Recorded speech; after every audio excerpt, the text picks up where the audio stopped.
शहंशाह श्री दादा गुरुदेव भगवान जी, श्री नंगली निवासी भगवान जी के पावन श्री चरणों में कोटि कोटि दंडवत प्रणाम करते हुए बाबूजी महाराज जी के चरणों में भी कोटि कोटि नमन बंदन है। मंच पर आसीन मेरे परम स्नेही भ्राता स्वामी अजून ज्ञानानंद जी महाराज, परम आदरणीय स्वामी सर्वसेवानंद जी महाराज, उनके चरणों में भी नमन है। और बड़े ही प्यार से गुरु महाराज जी की प्यारी संगत जो ध्यानचित होकर के अपने गुरुदेव भगवान का दर्शन दीदार कर रही है और महापुरुषों के वचन श्रवण कर रही है, आपकी भक्ति और श्रद्धा को भी प्रणाम है। बड़ा आनंद आ रहा है। पहले तो भैया, क्या नाम, विजेंद्र भैया को सुन के तो बड़ा आनंद आया। ये भजन बड़े निर्गुण होते हैं, सबके पल्ले नहीं पड़ते हैं, जो उस लाइन पे चलता है उसके पल्ले पड़ते हैं। क्योंकि महापुरुष कहते हैं बहुत ज्ञान किस काम का, करनी बिन फीका, और रज्जब टुकड़ा प्रेम का थोड़ा ही मीका।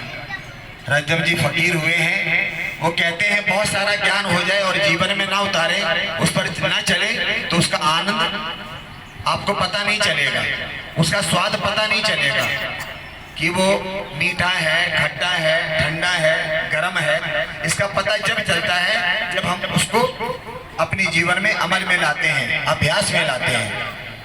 और फिर हमारे आदरणीय स्वामी सर्वसेवानंद जी महाराज, सबसे बड़ी बात है कि भजन तो गाए जा रहे हैं, सत्संग भी गाया जा रहा है, लेकिन जो यहाँ की जो भाषा है ना, ये मधुर भाषा है और मुझे बड़ी प्रिय लगती है। बहुत मन तो कर रहा था सुनते चले जाओ, लेकिन कभी स्पेशल में समय निकाल के आएंगे सुनने के लिए, सुनाने के लिए नहीं आएंगे, क्योंकि ये भाषा बड़ी प्रिय लगती है। जहाँ हमारा जन्म हुआ है लखनऊ क्षेत्र में, वहाँ आपके इधर के बहुत सारे लोग रहते थे, जहाँ हमारे पिताजी सर्विस किया करते थे।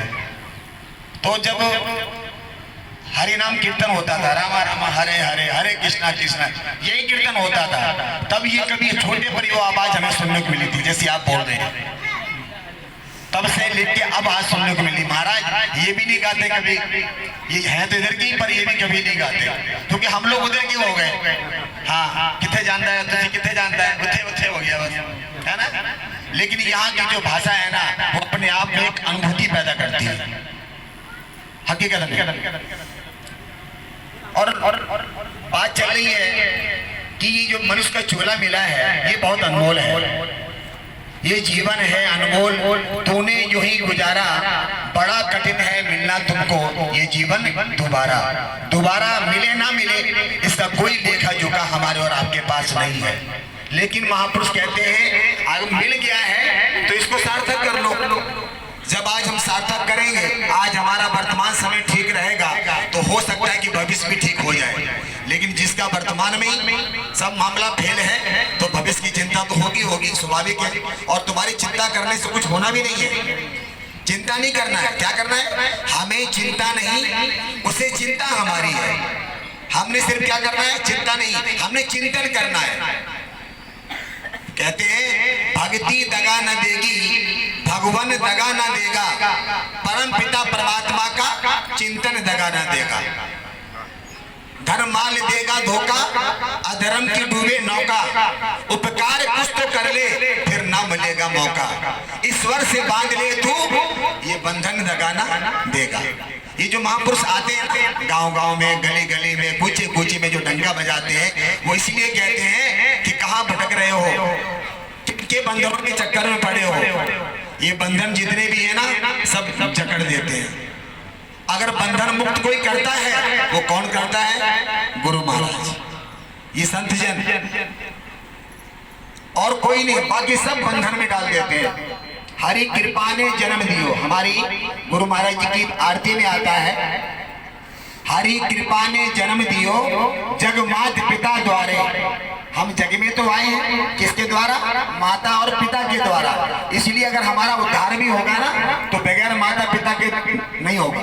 ये भी गांठ बांध ले, कोई सोचे कि हम माता पिता की सेवा ना करें, उनको ना पूजे, उनकी सेवा ना करें और हम भगवान के चरणों में जा करके खूब भजन करें, तो मुझे नहीं लगता कि ये उसका कल्याण हो जाएगा।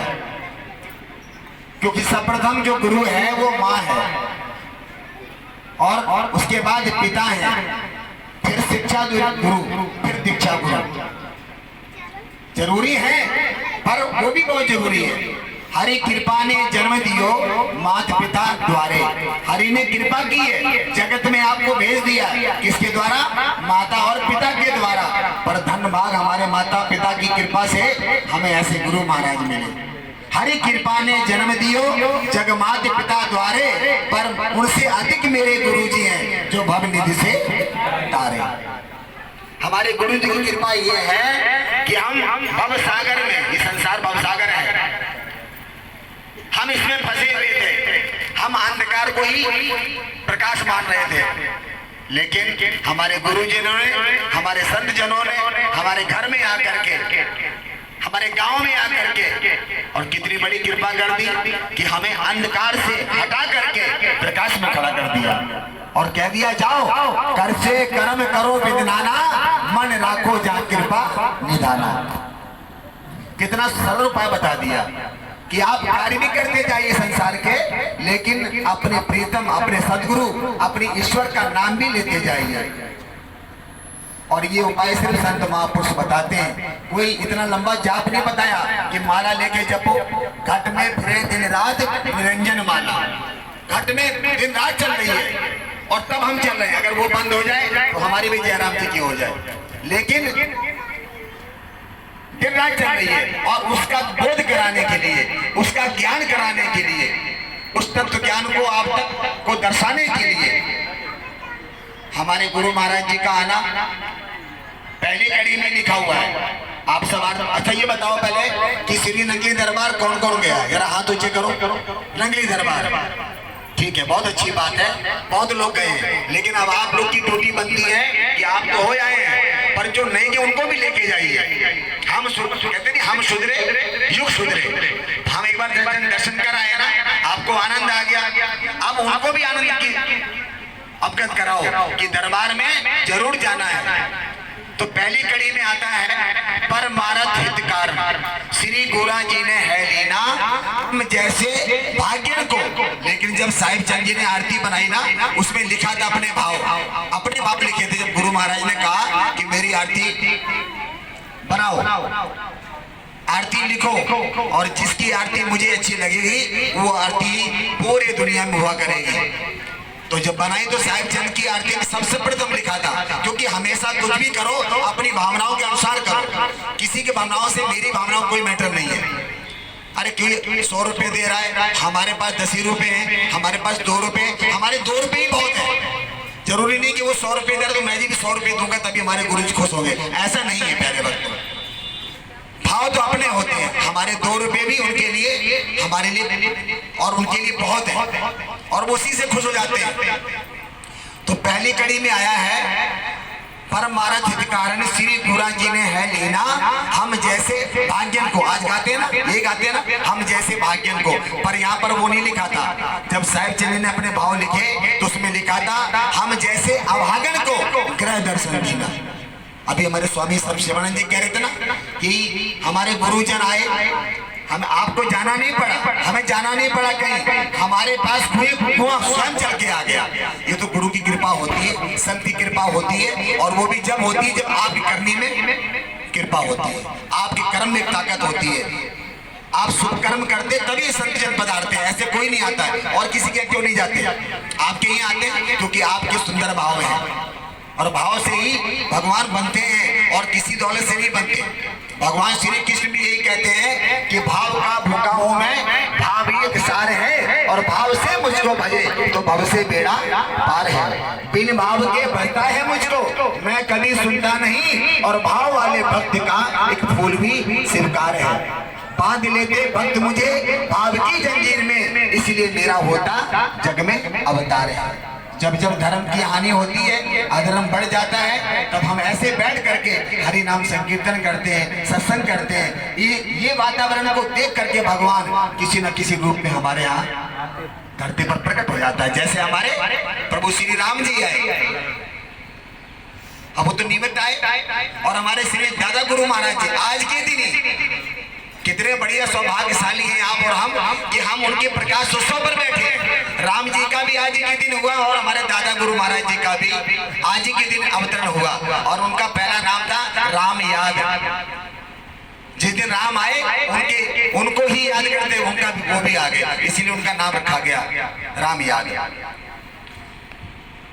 तो हमारी बात चल रही थी कि साहिब चंद ने जब ये लिखा और जब गुरु महाराज जी के पास वो आरती पेश की गई तो उसमें लिखा कि हम जैसे अभागन को ग्रहित, हम अभागे हैं और फिर भी हमारे घर में संत पधारे हैं।